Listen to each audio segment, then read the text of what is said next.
Ukraine रूस की जंग अब एक ऐसी भीषण जंग में बदलने जा रही है जिसमें रूस को तो नुकसान होगा ही, लेकिन यूरोप भी तबाही के कगार पर पहुंच जाएगा।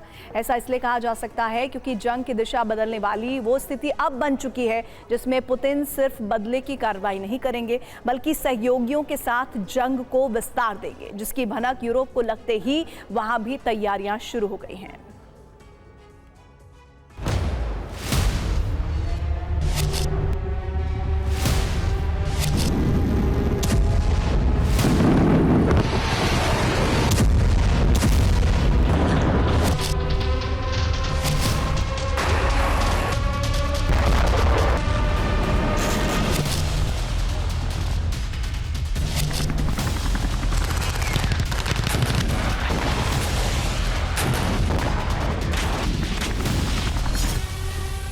रूस यूक्रेन के बीच जारी संघर्ष में ऐसा पहली बार नहीं हुआ है कि यूक्रेन ने रूस के एयरबेस को टारगेट किया हो।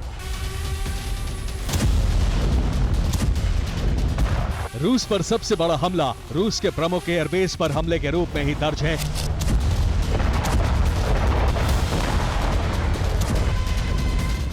लेकिन इन हमलों का जवाब इस जंग को किस दिशा में मोड़ेगा, इसका सटीक अनुमान कोई नहीं लगा सका।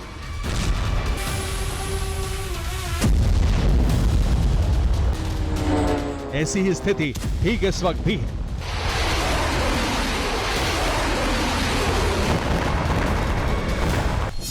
भड़का पुतिन का क्रोध, यूरोप में लेंगे प्रतिशोध।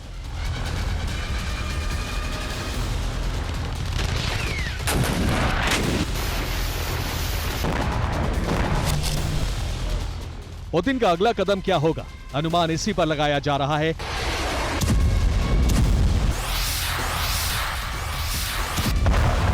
और हैरानी की बात यह है कि इस अनुमानित कल्पना के आधार पर ही यूरोप ने जंग में उतरने की न सिर्फ तैयारी शुरू कर दी है बल्कि जंग की तरफ बढ़ने के संकेत भी दे दिए हैं।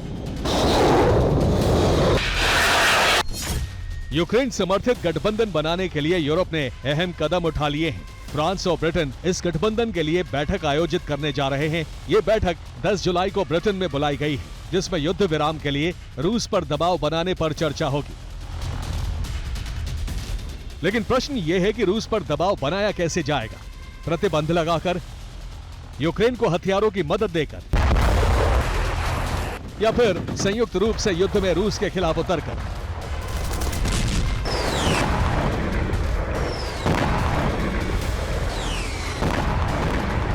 इन प्रश्नों का जवाब रूस पर लगाए गए एक आरोप से मिलता है।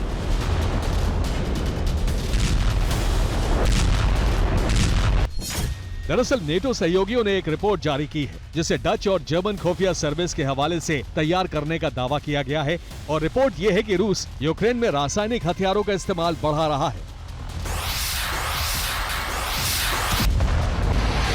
यानी नीदरलैंड्स और जर्मनी का दावा है कि रूस क्लोरोपिक्रिन जैसे प्रतिबंधित रसायन का इस्तेमाल युद्ध में कर रहा है।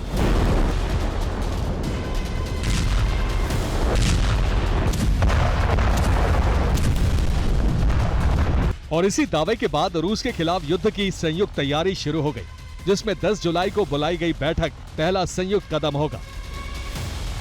लेकिन रूस के खिलाफ तैयार कदम क्या है, इसे भी देख लीजिए।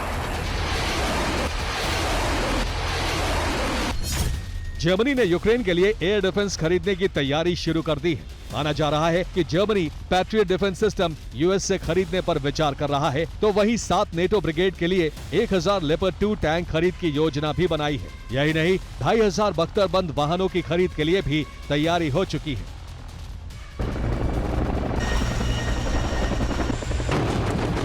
एक रिपोर्ट में यह दावा भी किया गया है कि जर्मनी नेटो ब्रिगेड बनाने और यूरोप को फिर हथियार बंद करने का मुख्य कारण रूस को बनाना चाहता है, ताकि समर्थक एकजुट हो जाएं। लेकिन प्रश्न इस समय यूक्रेन की स्थिति पर है, उसका क्या होगा? ज़ेलेंस्की के इस बयान के 2 मतलब निकलते हैं, जो बताते हैं कि इस समय कीव सबसे बड़े संकट में घिरा है। पहला मतलब ये कि यूक्रेन के डिफेंस सिस्टम और मिसाइलें खत्म हो चुकी हैं, और दूसरा मतलब ये कि ज़ेलेंस्की को ट्रंप से मदद का भरोसा मिल गया है। तो क्या ट्रंप अपना रुख बदलकर पुतिन के लिए मुश्किल खड़ी करने वाले हैं? इस सवाल का जवाब रूस के समर्थन में जुटने वाली ताकतों से मिलता है, जिसमें चेहरा है चीन के विदेश मंत्री वांग यी।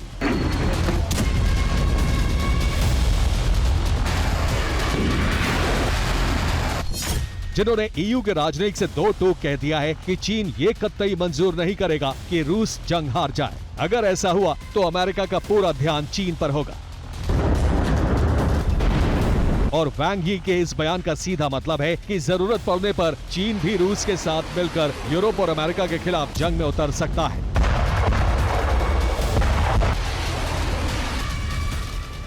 लेकिन क्या रूस के साथ सिर्फ अकेला चीन होगा? लुकाशेंको का बयान बताता है कि युद्ध के विस्तार में अगर रूस का पहला सहयोगी कोई होगा तो वो बेलारूस होगा, जहां रूस के सैन्य बेस ही नहीं बल्कि न्यूक्लियर हथियार भी हैं, जिसके टारगेट पर बाल्टिक देश लात्विया, लिथुआनिया और एस्टोनिया होंगे। और इससे भी हैरान करने वाला बयान है पुतिन के एक करीबी का, जो जर्मनी में रेडिएशन पर खुलेआम चर्चा कर रहे हैं, जो बताता है कि रूस इस जंग को न्यूक्लियर तबाही में भी बदल सकता है।